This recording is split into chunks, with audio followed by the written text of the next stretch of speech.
Kasaragod parliament മണ്ഡലം LDF സ്ഥാനാർത്ഥി MV Balakrishnan master മലയോരത്തെ Cherupuzha ഉൾപ്പെടെയുള്ള ടൗണുകളിൽ റോഡ് ഷോ നടത്തി. കഴിഞ്ഞ തവണ LDFന് നഷ്ടപ്പെട്ട കാസർഗോഡ് മണ്ഡലം ഇത്തവണ തിരിച്ചുപിടിക്കുമെന്ന കാര്യത്തിൽ സംശയമില്ലെന്നും LDF മികച്ച മുന്നേറ്റമാണ് നടത്തുന്നതെന്നും ഈ തെരഞ്ഞെടുപ്പിലും NDA മുന്നണി അധികാരത്തിൽ വന്നാൽ ഇതുപോലൊരു തെരഞ്ഞെടുപ്പ് ഇനി ഉണ്ടാകുമോ എന്ന കാര്യത്തിൽ ഉറപ്പില്ലെന്നും LDF സ്ഥാനാർത്ഥി MV ബാലകൃഷ്ണൻ മാസ്റ്റർ ചെറുപുഴയിൽ മാധ്യമപ്രവർത്തകരോട് പറഞ്ഞു. ലോകം ഈ രാജ്യം മനസ്സിലാക്കുന്നതാണ്. 142 കോടി ജനങ്ങൾ, അതിലും മഹാഭൂരിപക്ഷം ജനങ്ങളുണ്ട്. 64% ജനങ്ങൾ ആകാംക്ഷയിലാണ്, ഉത്കണ്ഠയിലാണ്, അങ്ങേറ്റം ഭീതിദായകമായ ഒരു അന്തരീക്ഷത്തിലാണ്. ഇവിടെ നിങ്ങൾ ആലോചിച്ച് നോക്കൂ, നമ്മുടെ രാജ്യത്തിനകത്തെ മതനിരപേക്ഷത, അതാണ് ഈ രാജ്യത്തിന്റെ അസ്തിത്വം എന്ന് പറയുന്നത്. 6 അതിൽ കൂടുതൽ മതങ്ങളുള്ള ലോകത്തിൽ ഏതെങ്കിലും ഒരു രാജ്യമുണ്ടോ? നമ്മുടെ രാജ്യം മാത്രമാണ്.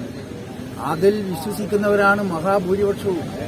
ആ മതങ്ങളെല്ലാം വിശ്വസിക്കുന്നവരെ സംരക്ഷിക്കുന്നതിന് വേണ്ടി, സോദരത്തേനെ വാഴുന്നതിന് വേണ്ടി, സൗഹാർദ്ദം നിലനിർത്തുന്നതിന് വേണ്ടി, ബഹുസ്വരത നിലനിർത്തുന്നതിന് വേണ്ടി, വ്യത്യസ്ത ആചാരാനുഷ്ഠാനങ്ങൾ നിർവഹിക്കുന്ന നമ്മുടെ രാജ്യത്തെ ജനങ്ങളെ ഏകോപിപ്പിക്കുന്നതിന് വേണ്ടി മതനിരപേക്ഷ സെക്യുലറിസം, ഇന്ത്യൻ ഭരണഘടനയുടെ മൂല്യവത്തായ ആശയമാണ് സെക്യുലറിസം. ആ മതനിരപേക്ഷതയിലേക്ക് കഴിഞ്ഞ 10 വർഷക്കാലമായി രാജ്യത്ത് വീക്ഷിച്ചുകൊണ്ടിരിക്കുന്നു. യഥാർത്ഥത്തിൽ ഇത് UDFന്റെ സിറ്റിംഗ് സീറ്റ് അല്ല. കഴിഞ്ഞ 3.5 പതിറ്റാണ്ട് കാലമായി ഇടതുപക്ഷ ജനാധിപത്യ മുന്നണിയുടെ ഉരുക്ക് പോലെയുള്ള കോട്ടയാണ്. കഴിഞ്ഞ 5 വർഷക്കാലം യാദൃച്ഛികമായി പറ്റിപ്പോയതാണ്. കുട്ടികൾക്ക് ഒരു അക്ഷരത്തെറ്റ് വരുന്നുണ്ടല്ലോ, അങ്ങനെ ഒരു അക്ഷരത്തെറ്റ് പറ്റിയതാണ്.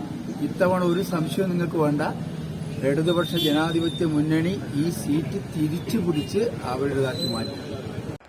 ചെറുപുഴ ബസ് സ്റ്റാൻഡിൽ നിന്നും LDF നേതാക്കളും പ്രവർത്തകരും ചേർന്നാണ് സ്ഥാനാർത്ഥിയെ സ്വീകരിച്ചത്. തുടർന്ന് ബസ് സ്റ്റാൻഡ് ചുറ്റി ആരംഭിച്ച റോഡ് ഷോ മേലെ ബസാറിൽ കുരിശുപള്ളിക്ക് സമീപം സമാപിച്ചു. TI മധുസൂദനൻ MLA, ജില്ലാ പഞ്ചായത്ത് അംഗം M Raghavan, CPM Payyanur area secretary P Santhosh, CPI നേതാവ് KV Babu, KV Govindan, Iqbal, Joyce Puthenpura, KM Shaji, KP Gopalan, RK Padmanabhan എന്നിവർ ബാലകൃഷ്ണൻ മാസ്റ്റർക്കൊപ്പമുണ്ടായിരുന്നു. പ്രാപ്പോയിൽ ടൗൺ, പാടിയോട്ടുചാൽ എന്നിവിടങ്ങളിലും LDF സ്ഥാനാർത്ഥി റോഡ് ഷോ നടത്തി.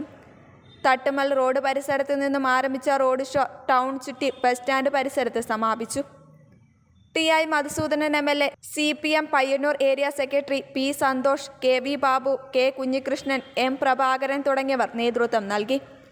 ലോക്സഭാ തെരഞ്ഞെടുപ്പ് ഔദ്യോഗികമായി പ്രഖ്യാപിച്ചിട്ടില്ലെങ്കിലും പ്രചരണത്തിന്റെ ഘട്ടത്തിന് തുടക്കം കുറിച്ച് വ്യക്തമായ മുൻതൂക്കം നേടുക എന്ന ലക്ഷ്യത്തിലാണ് LDF പ്രചരണ പരിപാടി ആരംഭിച്ചിരിക്കുന്നത്.